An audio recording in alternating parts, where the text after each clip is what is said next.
Saudações a todos de Durban, África do Sul, nossa cidade natal, onde concluímos um evento no início da semana. Foi um evento noturno e o tema foi Amor e Perdão.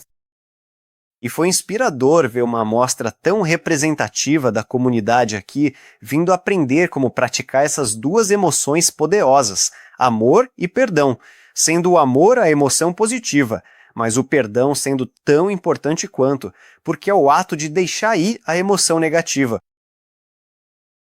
E quando falamos sobre emoção, sabemos que a emoção está sob o domínio da mente. E à medida que avançamos em nossas sessões de sabedoria de domingo, estamos estudando a natureza da mente. Agora, por que estudar a natureza da mente é essencial? Porque quando nós trazemos uma consciência mais profunda para o nosso processo de pensamento, nós acabamos introduzindo o intelecto de forma ativa em toda a nossa estrutura de pensar e também de viver. É um movimento essencial para a clareza mental. Se conhecemos a natureza de um equipamento, se conhecemos a natureza de uma pessoa, se conhecemos a natureza do clima, do ambiente, se nos tornamos conscientes disso, temos a capacidade de começar a nos adaptar. Temos a capacidade de começar a ajustar. Temos a capacidade de começar a gerenciar, a controlar. Mas tudo começa a partir do ponto de partida, de estar consciente. Então, suponha que você seja um esportista. Você joga tênis e está ciente de que seu backhand não é forte. Agora, se você não está ciente disso, o oponente continua mirando no seu backhand, porque ele sabe que você é fraco no backhand. Mas se você está ciente disso, você tem algumas opções. Quais seriam as opções? Assim que você percebe, meu backhand é fraco, quais seriam suas opções?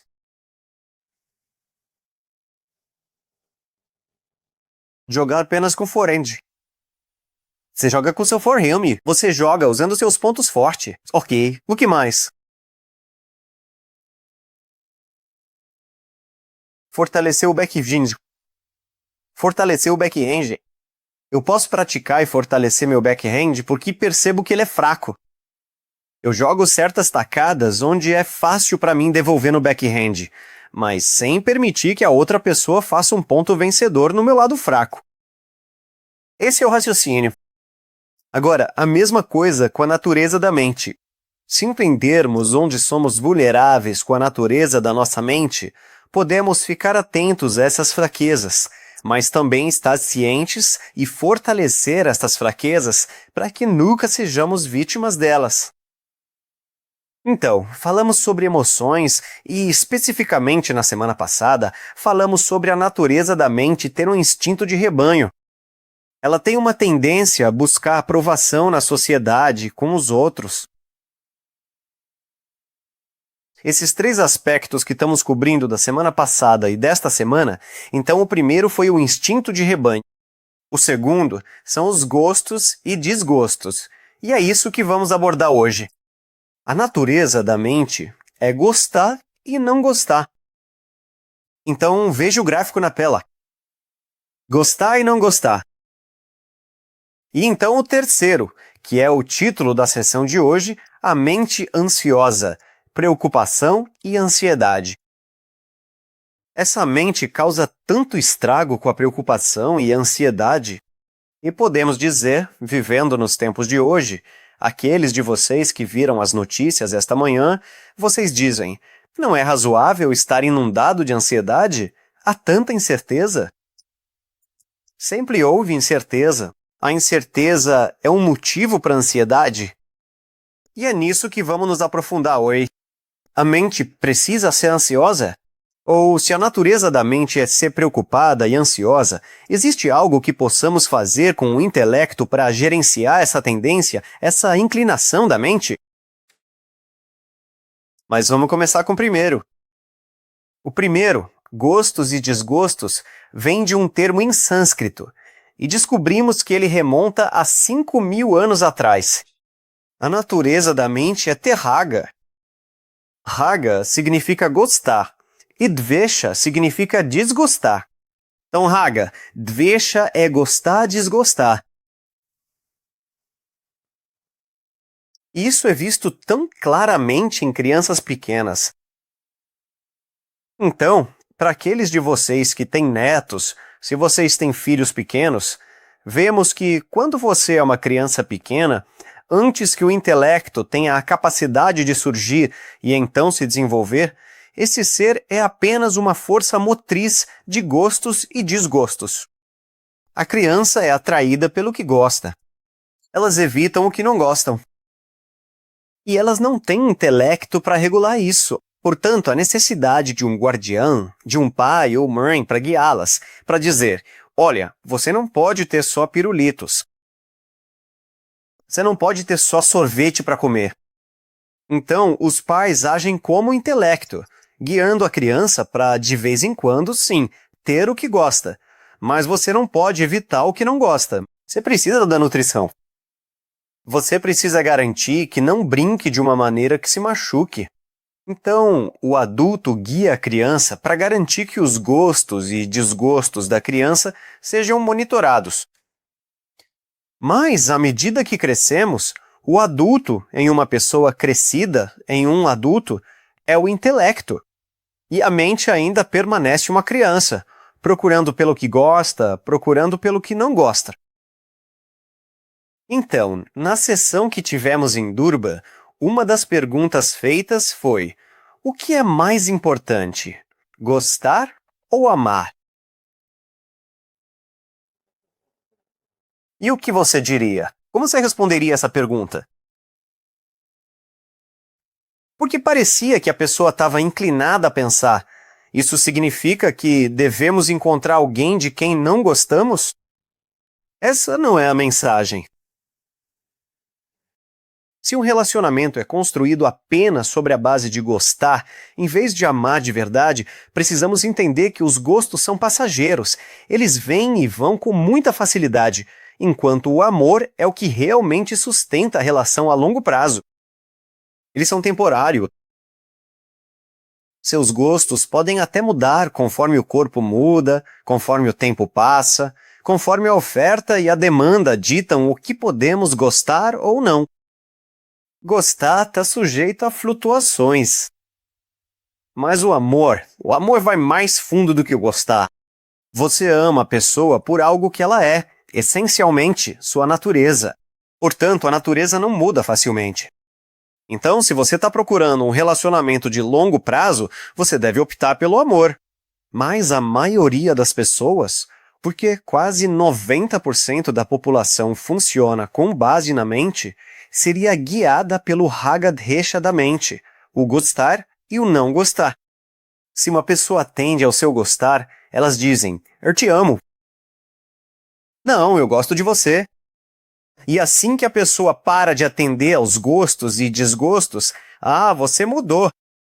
Você não é mais a mesma pessoa. Mas na verdade, você nunca esteve realmente apaixonado pela outra pessoa.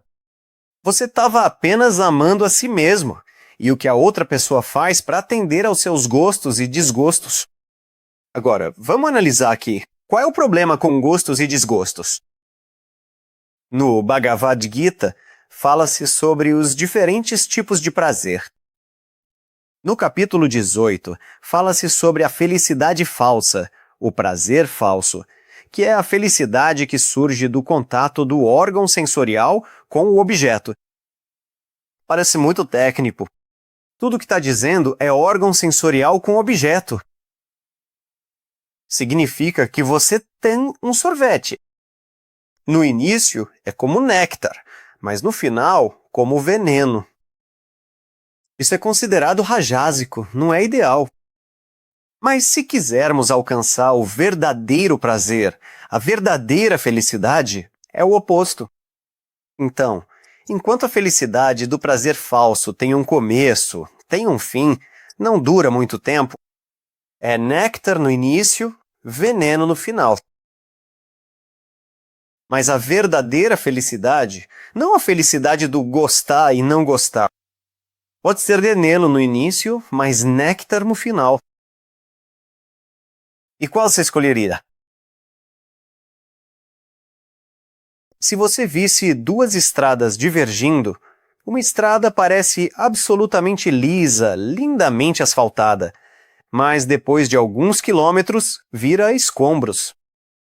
Sem caminho, nada claro. Por outro lado, há outra estrada que parece muito rochosa. Apenas algumas pedras, um caminho difícil, quase como uma trilha de bicicleta, mas que depois, lentamente, se torna uma estrada asfaltada, de 2 faixas, 3 faixas, 4 faixas, lindamente asfaltada. Qual você pegaria?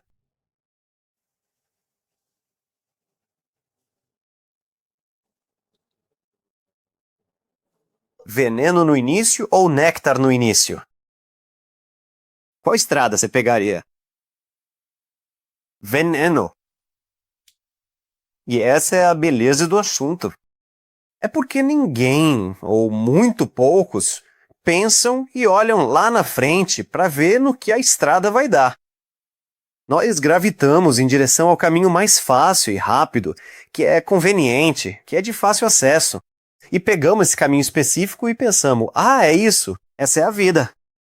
Sem perceber as consequências que vêm com essa escolha. Mas você não pode culpar a criança. Você não pode culpar a pessoa que segue a mente, porque ela está, sem dúvida, buscando o que gosta. O acesso fácil, a conveniência, a gratificação instantânea. Então, naturalmente, ela vai seguir o caminho que é o mais fácil. Mas se pudéssemos tirar um momento apenas para examinar o que gostamos e ver o que está mais adiante, como seria essa vida se eu continuasse apenas satisfazendo meus gostos? Ah, sabe, eu acho que talvez eu escolha um pouco de veneno logo no começo. Sabe? Um pouco de dificuldade, um pouco de esforço consciente. E, na verdade, alguns dos exemplos mais claros disso que a gente vê no dia a dia é justamente a nossa relação com a comida. A comida mais deliciosa, crocante, hambúrgueres fritos, cachorros quentes, todas as redes de fast food. E sem dúvida, há uma satisfação instantânea que você obtém ao comer aquela comida específica. Na verdade, algumas dessas marcas projetam a comida para ter todas as propriedades viciantes que atendem a esse raga, a esse gosto instantâneo. Como? Eles a tornam crocante deliberadamente. Eles fazem com que tenha um sabor umami específico que faz você querer comer mais. Um tipo específico de sal, um tipo específico de quantidade e proporção de açúcar, para que você continue voltando a ela. Então, a ideia deles é fazer com que você se entregue a esse gosto. E será que temos o intelecto para dizer: espera aí, o quanto disso devo consumir? O quanto disso não devo consumir? Comer comida saudável, vegetais cozidos no vapor, comer na proporção certa, nos horários certos, exige esforço, porque você tem que ir contra os desejos da mente, contra os gostos e desgostos da mente, para descobrir o que é benéfico para o corpo, o que vai me dar energia para isso. E dar esse passo atrás exige que você vá além do gostar e do não gostar. Então, se você não age pelo gostar ou não, com base no que você age. Então, o que você diz para a criança? A criança diz: eu gosto, eu quero. Então, com base no que você age?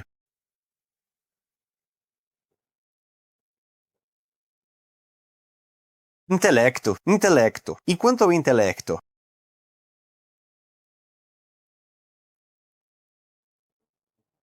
Atividade, valores.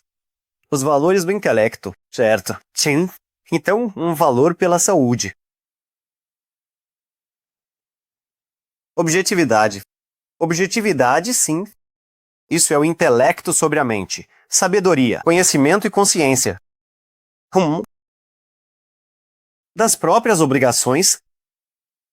As próprias obrigações, sim. São os objetivos do intelecto. O que você quer? E isso, na verdade, se torna o gosto mais elevado. É por isso que eu estou me esforçando. É isso que estou buscando. Então, o que o intelecto faz é, ao definir esse objetivo mais elevado, tudo que te leva a esse objetivo mais elevado é seu dever, é sua obrigação. Então, em vez de funcionar com base em gostos e desgostos de curto prazo, o que o intelecto diz à mente, e não precisa ser de forma dura. Como podemos falar conosco mesmos olha, mente, aquele pacote de salgadinhos não é o que você realmente quer. Você realmente quer esse tipo de físico saudável e energia. É isso que você realmente quer. Então, você está redirecionando a mente para abrir mão desse gosto de curto prazo em prol do objetivo e dever mais elevados. Mas para fazer isso, existe aquele aperto, existe aquele veneno no começo. Mas a vida que você obtém disso é como néctar no final. E diz no mesmo verso que isso nasce da clareza do intelecto de alguém. Será que somos claros o suficiente para escolher aquele benefício duradouro de longo prazo em vez do prazer de curto prazo? Mas não é só isso. Aquele prazer de curto prazo se torna veneno. Você conhece a frase "um momento nos lábios se torna uma vida inteira nos quadris"? Então você tem algo que você realmente gosta, tiramisu, e aquele prazer de curto prazo, aquela satisfação da língua nos lábios, fica no corpo por muito tempo. Então, será que temos a visão para enxergar? E o Bhagavad Gita nos dá uma linguagem tão poderosa para nos levar a refletir e diz que a felicidade que surge do prazer nascido do contato, ele descreve como ventres de sofrimento. Capítulo 5, verso 22. Os prazeres que nascem do contato são apenas ventres de sofrimento. Eles têm um começo e um fim, têm curta duração. O sábio não se alegra com eles, não se entrega a eles. Somos sábios? Somos sábios o suficiente para superar os casos passageiros, romances, indulgências de curto prazo? Somos sábios o suficiente para ver que essas gratificações instantâneas de curto prazo não passam de ventres de sofrimento? Ventres de sofrimento significa que, em algum momento, aquele prazer vai gerar miséria, sofrimento, tristeza. Então, se você vê uma pessoa sendo egoísta, se você vê uma pessoa se entregando a coisas negativas para o corpo e a mente, deve haver sofrimento. Isso virá. Então, este é o primeiro problema com os gostos e desgostos. O segundo problema com gostos e desgostos é que, se você tem um padrão definido de gostos e desgostos e tem um mundo em constante mudança girando ao seu redor, em que momento o mundo em mudança irá corresponder aos seus gostos e desgostos? Vou te dar um exemplo. Suponha que você goste de uma temperatura específica, 23 graus Celsius. Se esfriar, talvez eu precise de um casaco leve. Se tiver 18 graus, 19 graus... Curiosamente, temos algumas viagens programadas, hemisfério norte, hemisfério sul, mas um dos lugares para os quais fizemos as malas com roupas quentes é Dubai. Por quê? Porque o ar-condicionado é ajustado para 14 graus, 16 graus. Precisamos levar um casaco para Dubai, área de deserto. Então, se você gosta de 23 graus Celsius, você ficará bem em um lugar que corresponda a essa temperatura. Durban hoje. Mas amanhã cai para 16. Ou viajamos para Dubai e lá tá frio e você fica resmungando, reclamando. O mundo não pode corresponder constantemente aos seus gostos e desgostos. E se, em sua revolução, em suas mudanças, todos os seus gostos e desgostos forem atendidos em algum momento, quanto tempo isso vai durar? Você sempre terá a comida que deseja? Você diz, sim, eu tenho um cozinheiro, tenho suprimentos em abundância. Então você descobre que uma guerra está estourando e você não consegue os abacates que quer daquela região específica. Mas eu gosto de abacates. Eu gosto daqueles abacate. Você prepara a si mesmo e sua mente para a agitação. E quando somos guiados por gostos e desgostos, e se esses gostos e desgostos se tornam fortes demais, isso nos deixará mais agitados. Portanto, Como devemos encarar os gostos e desgostos?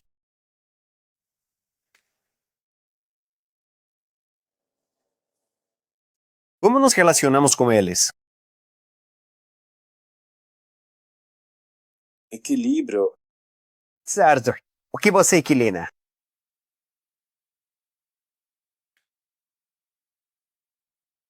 Sua própria perspectiva, a visão, tanto para o que gosta quanto para o que não gosta, e aceitar que nenhum dos dois será permanente. Uhum. Com certeza. Então, quando tomarmos uma decisão, podemos levar em conta o que gostamos. É uma preferência, sem dúvida. Mas, no final das contas, devemos fazer o que é melhor para o nosso objetivo. Então, por exemplo, muitos de vocês, todos vocês, estão convencidos de que precisamos estudar e trabalhar em nossa personalidade. Estamos convencidos disso, mas como isso está se refletindo em nossas vidas? Onde está a prioridade?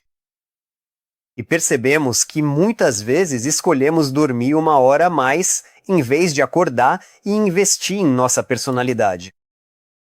Então, o gosto por dormir muitas vezes supera o acordar cedo. Tem uma versão a acordar cedo. Dizemos: tá frio, ainda é inverno. Ainda neve em algumas partes do mundo. Nova York, vocês estão com uma nevasca. Que clima adorável para dormir. Então você tem o gostar, o não gostar de acordar cedo. Mas será que podemos tomar uma decisão objetivamente, separada do gostar e do não gostar? Isso não significa que devamos escolher coisas de que não gostamos. Um desgosto pode ser negativo para nós. Tudo o que isso quer dizer é que o gostar e o não gostar não levam em conta, não analisam os efeitos que vêm depois. E é aí que o intelecto precisa fazer um raio-x e enxergar mais adiante no caminho. Mas também para não nos tornarmos dependentes demais de qualquer gostar ou não gostar específico, porque o mundo não pode atender constantemente aos nossos gostos e desgostos. Então podemos tê-los, podemos aproveitá-los, mas nunca nos deixemos tornar tão dependentes a ponto de sermos vitimizados por eles.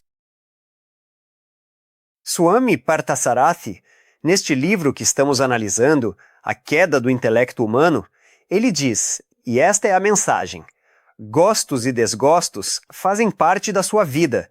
Não há nada fundamentalmente errado com eles. Você não precisa evitá-los, mas você não pode permitir que seus gostos e desgostos impulsionem diretamente suas escolhas. E este é o ponto crucial. O gostar não pode levar diretamente à ação. Precisamos trazer o filtro do intelecto para garantir que isso não leve a nenhuma consequência negativa. Mas também, se você perceber que algum gosto ou desgosto está se tornando forte demais, cuidado. Porque esse é o início do desejo. E o desejo ficando mais forte torna-se ganância. E a ganância torna-se apego. E o apego torna-se confusão, perda do intelecto. Você perde sua personalidade. Essa é a escada da queda. Mas tudo começa com um simples gostar. Eu gosto disso. E esse gostar ou não gostar pode acabar te levando para o outro lado do mundo para casar com uma pessoa de quem você apenas gostou no início. Alguns de vocês sabem disso por experiência própria. Um gostar e suponha que você tivesse chegado na hora certa. O intelecto teria dito: ei, espere, espere, espere. Estamos deixando esse gostar ficar forte demais? Eu tenho planos para minha vida. Tenho coisas que quero fazer. Nunca deixe sua personalidade ser feita de refém por um gostar ou não gostar. Swamiji, nosso professor, ele tinha um hábito. Depois do almoço, em vez de comer algo doce, ele pegava uma folha de betel com um pouco de cal e um pouco de gulkand, enrolava e mastigava. É um digestivo e evita que você queira comer algo doce depois da refeição. E isso virava um hábito. E então, depois de algum tempo, notávamos que Swamiji simplesmente parava. Ele dizia: nada de pão hoje. Não, nada de folha de betel hoje. Nós dizíamos: Swamiji, por quê? Você come todo dia. Ele diz, estou gostando demais. Estou gostando demais disso. Imagine a consciência de se pegar antes que se torne forte demais a ponto de você não conseguir ficar sem. Deixa eu dar um tempo nisso. Vou apenas dar um tempo por alguns dias. Isso é consciência. Vamos seguir o exemplo de Oliver Wendell Holmes. Ele diz, por dentro, não seja dependente de nada. Para ele, em vão, as estações invejosas passam, aquele que carrega um verão eterno em sua alma. Não goste tanto do verão a ponto de não aproveitar as outras estações. Em vez disso, deixe o verdadeiro, e isso é o amor, certo? Não o gostar. Deixe o verão estar em sua alma, não dependente das coisas que você gosta e não gosta lá fora. Encontre algo mais profundo dentro de si. O tipo de pessoa que você quer ser, as coisas pelas quais você está se esforçando, desde que se esteja o verão permanente. Então, o que quer que aconteça lá fora não afeta o que está dentro. Agora, o segundo aspecto de hoje, a mente tem uma tendência a não querer estar no presente. Ela fica preocupada com o passado, fica ansiosa com o futuro, e nas escrituras isso é conhecido como mente de macaco. Na verdade, ela nunca consegue ficar quieta. E às vezes não conseguimos entendê-la. Podemos estar em um lugar tranquilo, Mogul. Uma vila linda. Silenciosa. Sem poluição sonora alguma. Alguns pássaros de vez em quando. E Mogol é o lugar no Brasil onde fazemos nosso retiro anual. Tão silencioso. Mas será que a mente está silenciosa? Será que a mente está quieta? Você pode estar sentado imóvel, mas a mente está em movimento. Por quê? Por que isso acontece? Você pode dizer, tipo, se eu estou no trabalho, minha mente fica muito ativa. Estou constantemente pensando no que preciso fazer. Tenho isso para fazer, aquilo para fazer. Então, o que você faz? Você tira férias e vai para um lugar lindo, uma praia, as montanhas, e diz, olha, eu só preciso desligar. E naquele primeiro dia, você está numa espreguiçadeira e tem um livro que você pretende ler. Quantas vezes levamos um livro com a ideia de talvez ler algumas páginas e você fica lá sentado ouvindo o barulho do mar? E então, no primeiro dia, você sente uma paz, mas no segundo dia, no terceiro dia, com certeza, a mente volta a 1000 por hora pensando em todas as coisas que você precisa fazer. Até mesmo no avião, talvez, eu acho aeroportos e viagens de avião fascinantes, porque você consegue ver como a mente está pensando sobre o que acabou de acontecer e o que estou deixando para trás, mas também sobre o que está por vir, e você consegue ver isso nas pessoas. Elas estão pensando. Como desligar essa mente? Porque você não consegue desligá-la mudando de lugar. Você tem que desligá-la através de treinamento, através de disciplina. Veja, a mente, ela oscila para o passado. Talvez traumas do passado, arrependimentos do passado, até mesmo aspectos positivos, os bons momentos do passado. E à medida que envelhecemos, percebemos que a mente vive mais no passado porque o presente não é tão gratificante, empolgante ou divertido. Não existe a nostalgia. Portanto, pode ser positivo, pode ser negativo. Mas é como ruminar. O que as vacas fazem? Elas comem grama e, depois de algum tempo, regurgitam, trazem de volta para a boca e mastigam novamente. Elas ruminam. Então, elas pegam uma experiência e a revivem. Novamente, negativa ou positiva. Isso aconteceu comigo. Como essa pessoa pode ter feito isso comigo? Meu melhor amigo, alguém em quem eu confiava, crescemos juntos. Ou pode ser positivo. Eu ganhei o prêmio, chamaram meu nome e eu subi no palco. E você está lembrando momento por momento. Passado. ou o que a mente faz. Então, ou ela se entrega àquela memória do passado, negativa ou positiva, ou fica ansiosa sobre o que vai acontecer no futuro. O que vai acontecer amanhã? E agora que essa situação aconteceu, houve escaladas. Voos foram cancelados. O que vai acontecer? Eu tenho um voo marcado. Eu não tenho certeza. O que vai acontecer comigo se meu voo... E a mente vai de 0 a 100 mais rápido do que qualquer Ferrari. Aceleração incrível, mas não precisa de muita provocação. Por si só, ela é ansiosa. Essa é a natureza da mente de todos. Ela não é quieta. Ela não é propensa a ficar quieta. Ela precisa ser treinada. Ela precisa estar centrada em algo onde possa encontrar realização, paz. Mas por si só, sem essa âncora, sem essa realização absoluta, essa felicidade infinita que todos nós buscamos, ela oscilará. Então a mente vai para o passado, para o futuro. Como mantê-la no presente? Precisamos de um intelecto forte para manter a mente na ação presente, sem permitir que ela escorregue para o passado e para o futuro. Então, você está no presente. Então, você está se concentrando. E a forma mais elevada de concentração é a meditação, onde você se concentra em um único pensamento.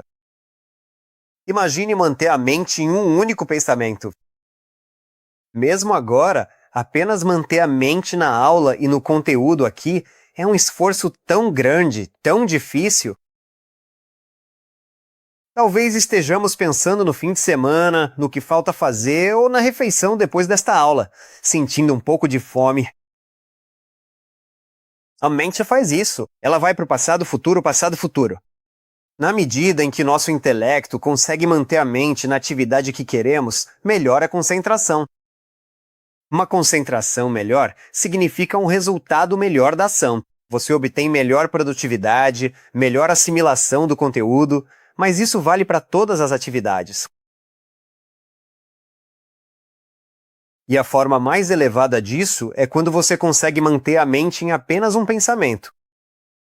Na meditação, eles usam o pensamento do mantra Om. Om. Não, Om. E no momento em que ela se desvia de Om para casa, para... eu acredito que existe uma empresa chamada Hariom. No momento em que ela se desvia, a prática acaba. Portanto, a meditação não é fácil. Temos que começar com a concentração. Temos que começar tentando estar mais presentes e remover a preocupação e a ansiedade de nossas vidas. Como fazemos isso? Primeiramente, qual é o problema, alguém sabe, com a preocupação e a ansiedade?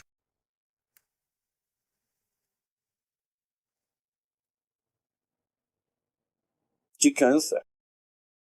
Nos cansa. Excelente. O que mais? Confusão, falta de clareza no seu pensamento. Sem clareza. Sim, confusão. Confusão, Se perde a paz. Você perde a sua paz. Paz. Uhum. você perde a sua saúde. Você perde a sua saúde. Uhum. Isso te mantém no passado. Desculpe, Shaquila. O que você disse? Isso te mantém no passado. Isso te mantém no passado. Ou te mantém no futuro. Talvez uma outra forma de colocar isso seja que isso te impede de viver. Porque viver só acontece no presente.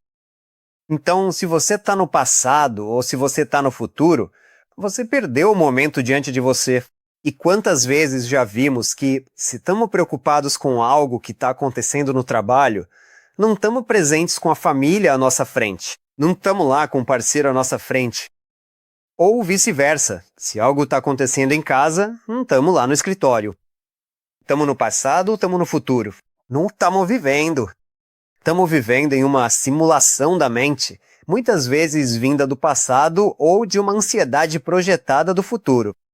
Remove essas simulações Veja as coisas como elas são bem à sua frente. E para isso, o intelecto precisa estar claro. E para que o intelecto seja claro, para garantir, em primeiro lugar, que realmente vivamos a vida ao máximo no presente. Em segundo lugar, que tenhamos o nosso melhor desempenho. Porque o intelecto mantém a mente no presente, podemos nos concentrar melhor, podemos agir melhor.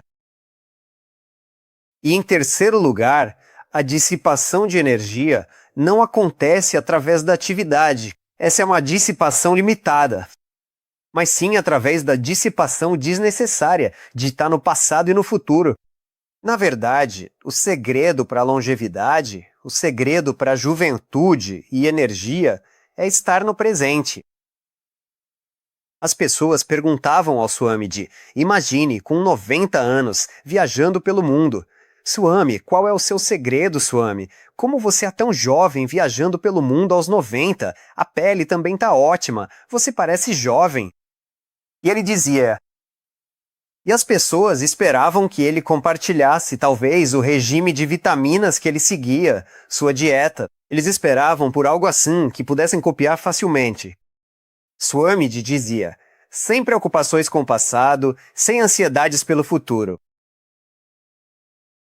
Para nós, seguindo os passos do fundador e tentando levar o conhecimento para o mundo, às vezes, se pensamos no itinerário que é definido com 1 ano de antecedência, torna-se avassalador.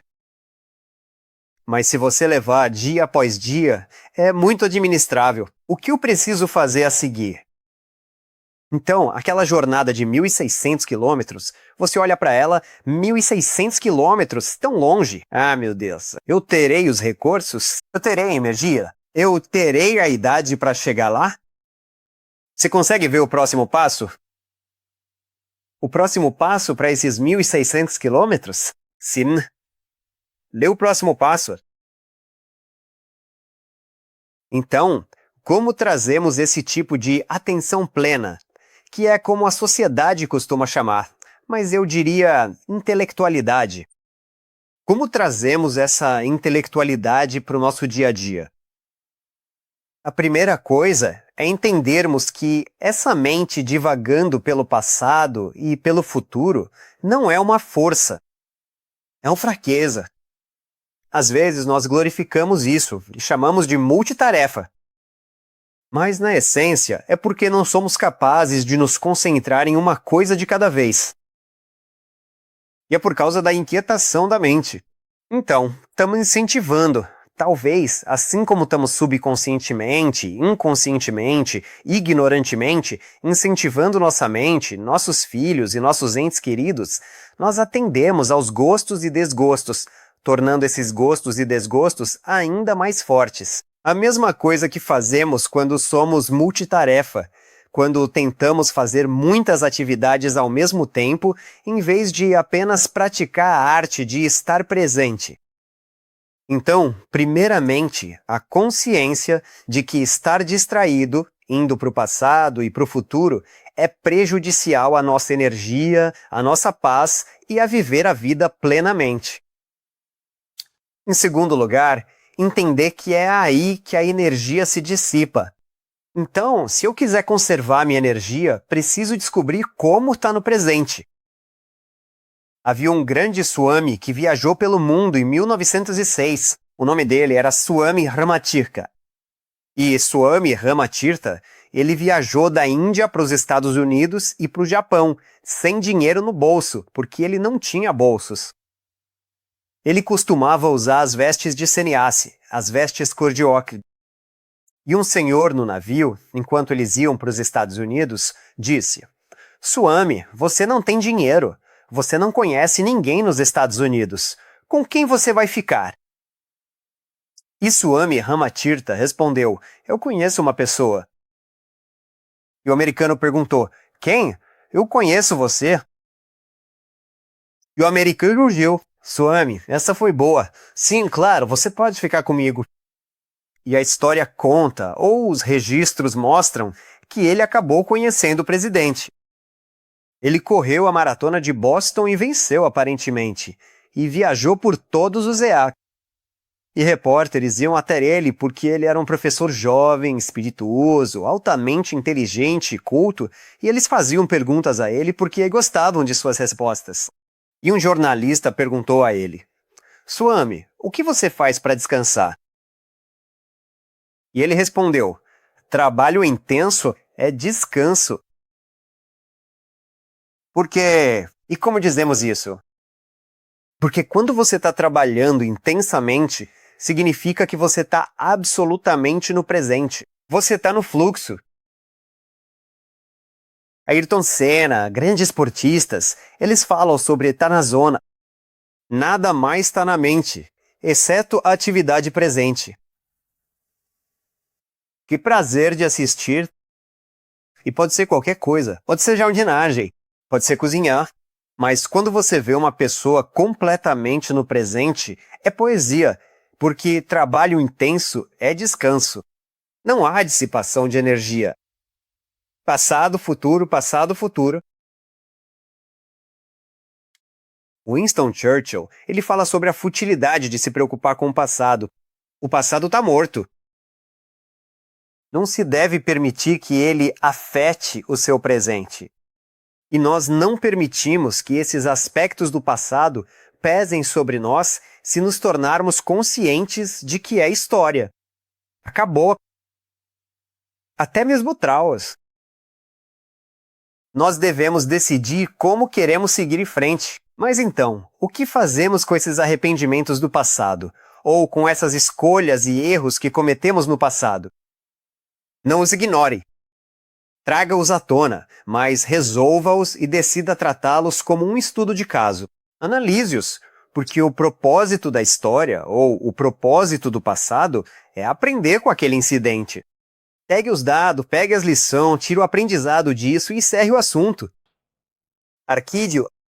E sem dúvida, a mente vai querer trazer isso à tona novamente. Ah, mas por que você fez isso? Você poderia ter ficado com aquela pessoa. Você ainda poderia ter tido aquele investimento, aquele negócio que você perdeu.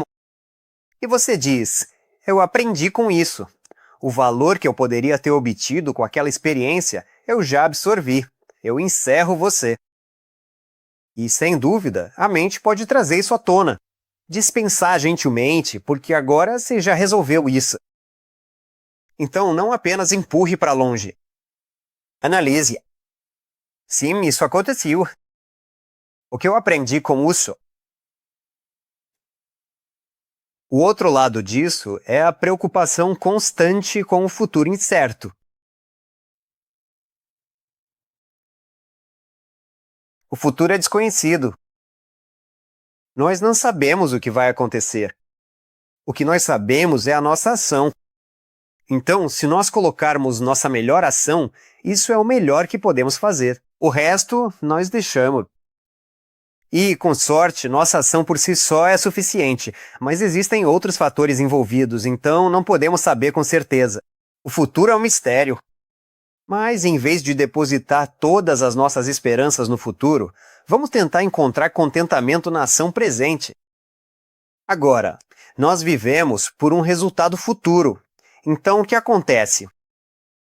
Você consegue o que está buscando, fica feliz temporariamente, porque depois você quer outra coisa. Se você não consegue o que está almejando, fique infeliz.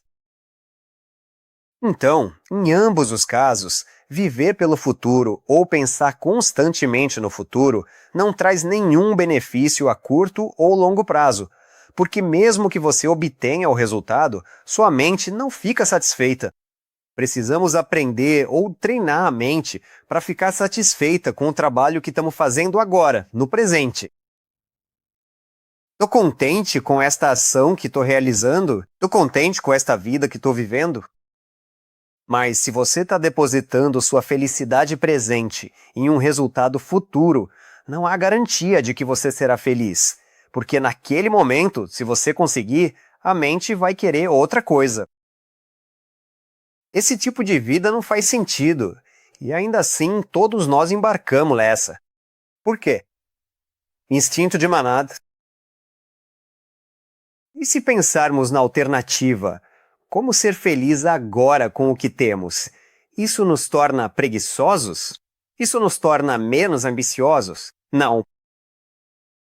Esteja contente agora e então trabalhe independentemente do resultado. E as chances são de que os resultados virão até você. Então, Winston Churchill, eu o mencionei anteriormente. Ele disse que grande parte das preocupações e ansiedades que temos são fictícias. Nós passamos por cada cenário e pensamos constantemente em cada cenário. E se olhássemos para trás, quantos deles realmente aconteceram? Então ele diz: quando olho para trás, para todas essas preocupações, lembro-me da história de um velho que disse em seu leito de morte que teve muitos problemas em sua vida, a maioria dos quais nunca aconteceu. Tanto de nós, pressão alta, tensão, ataques cardíacos por problemas que nunca aconteceram. E esse é o problema com a ansiedade. O que nós fazemos? Como lidamos com essa ansiedade? Então, sim, estamos começando a nos convencer de que não devemos ficar obcecados com o que vai acontecer no futuro, antecipando todo tipo de possibilidade que poderia ocorrer. Isso não é bom para nós. Isso nos deixa ansiosos. Lao Tzu, ele diagnostica isso lindamente. Ele diz: se você está deprimido, é porque está vivendo no passado. Se você está ansioso, está vivendo no futuro. Se você está em paz, está vivendo no presente. Agora, cabe a nós sermos conscientes, escolher. Nós queremos ficar deprimidos? Claro que não. Deixe o passado para trás. Nós queremos ficar ansiosos? Não. Para de pensar no futuro. Queremos estar em paz? Sim. Viva no presente. Mas agora vamos entrar nas complexidades disso. Como fazemos isso? A primeira é se preparar para o pior cenário. Então, o que a mente faz é apresentar coisas que poderiam acontecer. E quando você faz isso, a mente se preocupa. Mas se você cuidou disso pensando preventivamente no que é o pior que pode acontecer, e então você faz um seguro para isso. Agora, nós fazemos isso com nossos carros. No pior cenário, você sofre um acidente. No pior cenário, você pode não sobreviver. Então, você faz um seguro para o carro, para a sua vida, para que você não seja tão impactado, para que sua família não seja tão impactada. Mas por que não fazemos isso para o resto da vida? Se nos prepararmos intelectualmente para aquele cenário específico, então não sentimos tanto impacto. Estamos protegidos por isso. Temos preparado para isso. Agora, isso faz de você uma pessoa pessimista? Isso faz de você uma pessoa negativa? Não. E a diferença é que um pessimista é alguém que espera constantemente pelo pior. Um otimista, ele sempre prefere focar apenas no lado positivo das coisas. Mas um filósofo de verdade, está sempre preparado para o pior cenário possível e, justamente por isso, ele trabalha incansavelmente para construir o melhor resultado. E é isso. Então, um filósofo é alguém que está preparado para aquele cenário específico, mas que não fica pensando constantemente no cenário, não fica pensando constantemente em todos os outros cenários diferentes. Ele já entendeu, já antecipou e se preparou para isso, e agora trabalha para o melhor cenário possível. Então, isso ajuda a eliminar a ansiedade de se preparar para o pior cenário. Mas você não vive nessa ansiedade porque está trabalhando para o melhor cenário. O segundo aspecto é encontrar aquela ação gratificante. Dedique-se ao trabalho que você gosta. Mergulhe no presente.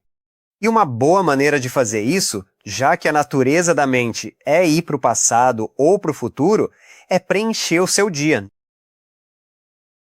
Preencha o seu presente. E a sugestão é: planeje o seu presente. Então, desde a hora em que você acorda até a hora em que vai dormir, tenha uma atividade para que a mente fique bem ocupada. Mas se a mente tem um espaço livre, para onde ela vai? Ela irá para as preocupações do passado, ansiedades pelo futuro. Ela irá para seus apegos e desejos. A mente irá para onde ela gravita. Mas se você tem uma atividade, pelo menos existe uma chance de o intelecto trazer a mente e dizer: Ei, mente, é aqui que você deveria estar agora. Venha, esteja aqui. Isso é o que você escolheu. Esteja na sessão de yoga, esteja na sessão de ginástica, esteja na caminhada com a natureza. É isso. Mas se a mente não sabe onde está, o que acabamos fazendo? Pegamos o telefone e começamos a rolar a tela.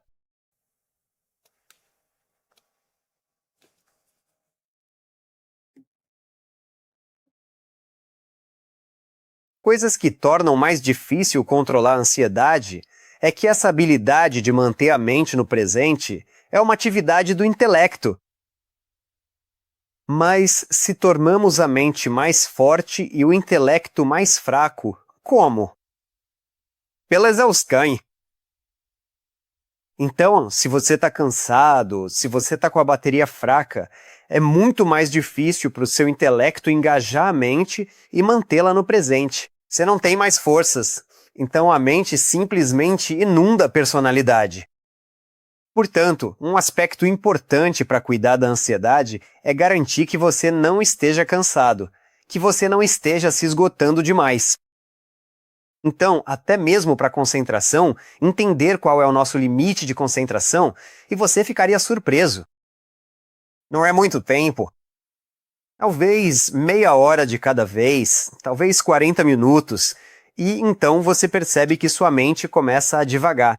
Mas suponha que você faça uma pausa depois desse período de tempo que você determinou. Suponha que você faça uma pausa, aqueles 5 minutos, e então volte muito mais renovado. Então conhecer sua capacidade, fazer uma pequena pausa e descansar, e voltar renovado. Mas se você está tentando se concentrar em algumas instituições de ensino onde já demos palestras, eles têm sessões de 3 horas. Não existe ser humano que consiga se concentrar totalmente por 3 horas. Você está forçando a mente e é aí que a mente assume o controle. E é aí que ficamos super estimulados. E infelizmente, o que é a primeira coisa que fazemos quando nos sentimos super estimulados e ansiosos? Pegamos nosso celular e começamos a rolar a tela. Então, introduzimos mais estímulos, mais estimulação em uma mente e um intelecto que já estão sobrecarregados e cansados. Isso não ajuda com a ansiedade.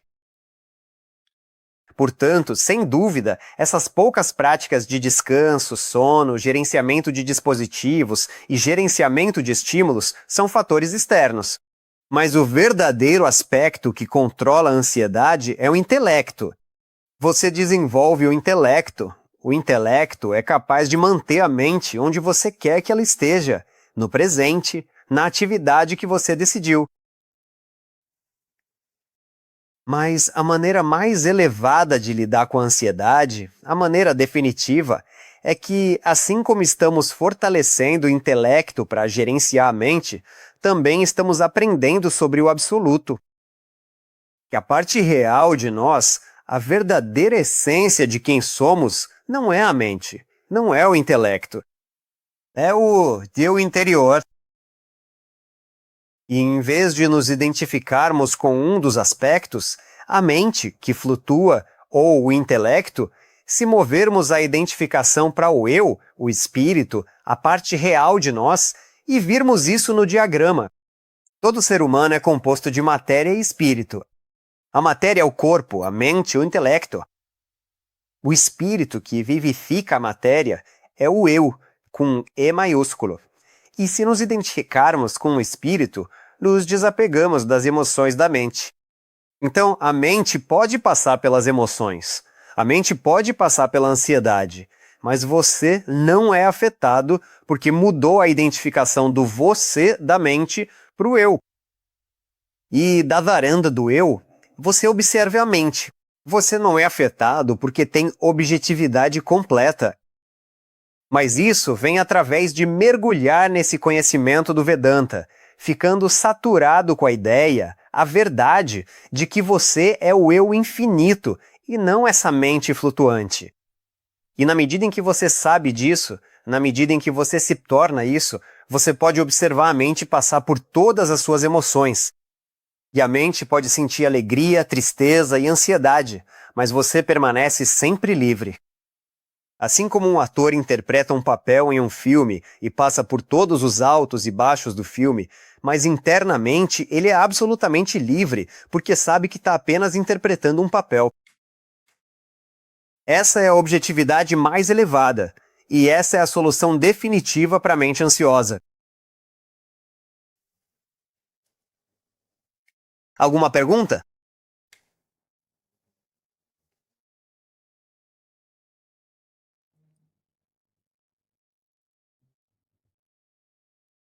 Sim, parece. Sudhakar, hoje mais cedo você mencionou aquele exemplo muito interessante de uma criança que quer comer doces o tempo todo. E o grande dilema que surge é o seguinte: quando nós nos deparamos com essa criança real, ou até mesmo com aquela criança que ainda habita o corpo de um adulto, como é que nós podemos dizer a essa pessoa de uma forma compreensível que ela simplesmente não pode continuar fazendo isso o tempo todo? Aham.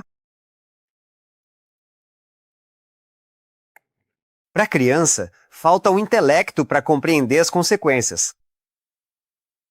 Então, tentar argumentar com um adulto ou uma criança que não tem capacidade de raciocinar não vai adiantar. Então, o que precisamos fazer é criar limites. Só tem um doce.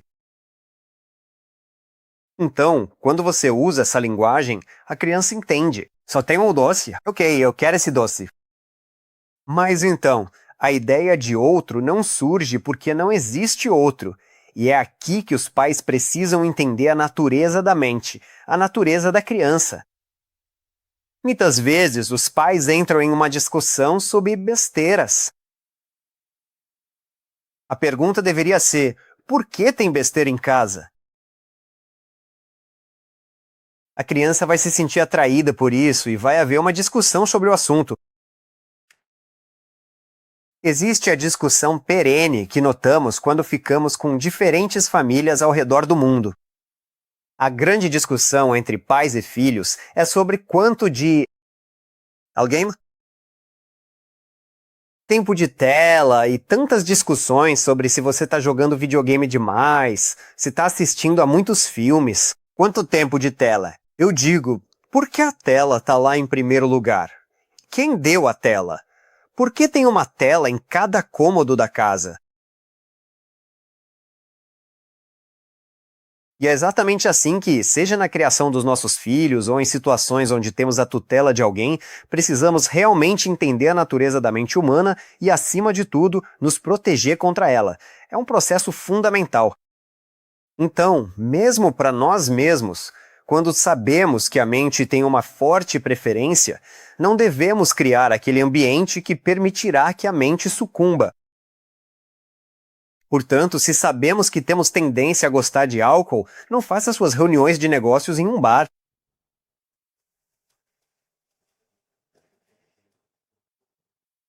Então, com a criança, temos que usar essa psicologia, Paresh.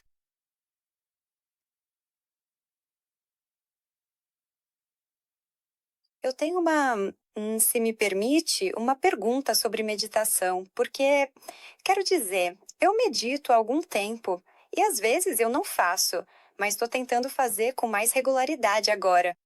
E meu filho, ele medita há 8 anos e ele usa esse aplicativo, ou, sabe, algum site, algum monge budista. E eu já tentei vários aplicativos, mas tenho que dizer que no final, o que acho que funciona melhor é meditar sozinho, apenas me concentrando na minha respiração.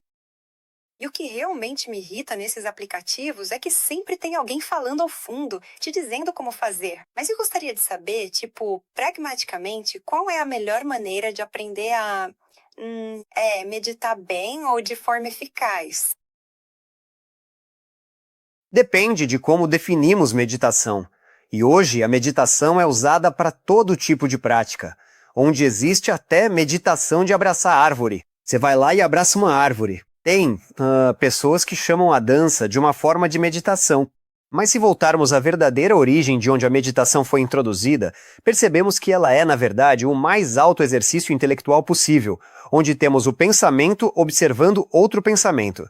E, na medida em que nos aprofundamos nessa prática, começamos a entender que esse processo de autoobservação é fundamental para a clareza mental, e, na medida, então, é uma precisão de laser. É segurar com o pensamento outro pensamento, e manter esse pensamento e então permitir que esse pensamento pare, fique em silêncio. E o objetivo da meditação é que, se o silêncio permanecer, você alcançou a iluminação. O eu, ou o espírito, se revela. Esse é o objetivo. Então imagine, desacelerar. No momento, temos uma enxurrada de pensamentos e desejos. Temos tantos pensamentos passando pela nossa mente. Agora, a meditação é uma titulação. Você tem que trazer essa enxurrada, esse rio enorme, gota a gota. Então, qualquer pessoa tentando fazer a meditação definitiva, ou eu diria meditação autêntica, para trazer a um foco como um laser quando há um rio, é impossível. Isso pode até danificar a mente. Se for apenas consciência geral, ficar quieto, tentar estar presente, tudo bem. É como ouvir música clássica. É como estar em uma sessão de yoga. Isso apenas tem um efeito calmante, mas não tem aquela aplicação intelectual elevada de manter a mente exatamente onde você quer que ela esteja. Então, todas essas são práticas de apoio, como o trabalho de respiração, para nos ajudar a estar mais presentes. Eu diria que nem mesmo para nos ajudar a estar mais presentes. Isso nos dá uma ideia de onde estamos. Então, se percebermos que mesmo no trabalho de respiração, nossa mente está divagando, ou mesmo na sessão de yoga, nossa mente está pensando no trabalho, todas essas atividades que deveriam nos tornar mais disponíveis no presente não estão funcionando, então entendemos que o verdadeiro trabalho a ser feito agora é elevar um desejo maior, e permitir que os desejos menores desapareçam por si mesmos. E se continuarmos assim, então, qualquer forma de meditação que estivermos praticando ou tentando estar presentes, veremos que ela se torna mais eficaz. Por quê? Porque reduzimos o fluxo de pensamentos e desejos. Então, Ok, obrigado. espero que ajude. Obrigado. Posso fazer uma pergunta? Mas não tenho certeza se tem um botão de levantar a mão. Vai em frente. Ok. Você estava mencionando o exemplo do Swamiji na academia. Com a sobremesa. Eu não lembro qual era a comida, mas... Nós chamamos de par. Ok.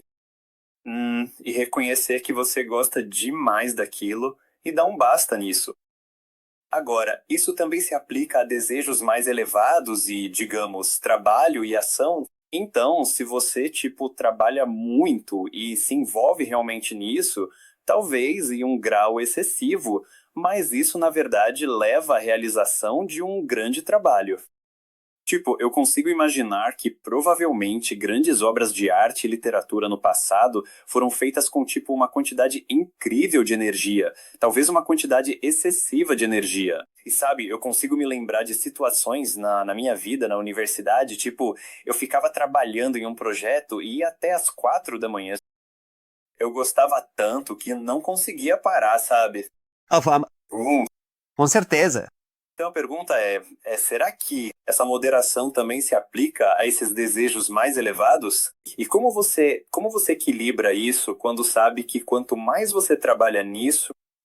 Sim, se aplica. Isso realmente ajuda as pessoas ou ajuda alguma coisa? Então, até mesmo o que é bom e positivo precisa ser moderado, porque no momento, e por ser bom, e muitas vezes com o trabalho nós fazemos isso, nós nos permitimos ficar apegados ao trabalho. E como você mencionou, você usou a palavra excessivo. Por que excessivo? É excessivo porque você sabe que está indo além da sua capacidade. Você sabe que algo mais está sendo sacrificado no processo. Pode ser seu relacionamento, pode ser sua saúde, pode ser seu sono, pode ser até mesmo sua produtividade a longo prazo. E é por isso que é excessivo. Se fosse a ação certa para o resultado certo, você não chamaria de excessivo. Você chamaria de ação perfeita. Então, a mente tem uma tendência a se envolver em tudo, até mesmo em uma boa ação. Mas se você se envolver, digamos, em algo positivo como caridade, você se envolve com caridade, você pode acabar falido. Você pode acabar esgotado, e então você não consegue prestar o serviço que deseja. Connor, porque a mente se envolveu. Então, o intelecto precisa estar presente até mesmo para as boas inclinações.